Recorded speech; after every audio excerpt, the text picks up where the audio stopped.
Hi, welcome to Richard Gabili YouTube channel, and for today's tutorial, I will be teaching you on how to change color in zoom controller on iPhone X. But first, can you subscribe to this channel and don't forget to hit the subscribe button and the bell to notify you for the new updates.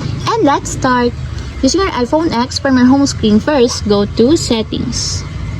Then in the Settings, scroll down and find the Accessibility and then tap. Then in the Accessibility, go to Vision section and then tap the Zoom. Then in the Zoom, scroll down, then go to this section, then tap the Zoom controller. Then in the Zoom controller, scroll down and go to this section and then tap the color. Then in the color, if you want to change it to white, just tap the white until there's a check mark on the side.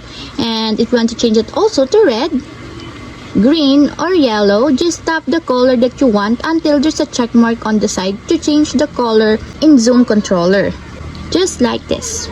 And that's it, we have successfully changed color in Zoom controller on iPhone X. If you have a question, you can comment down below and don't forget to hit the subscribe button and the bell to notify you for the new updates. And thank you for watching!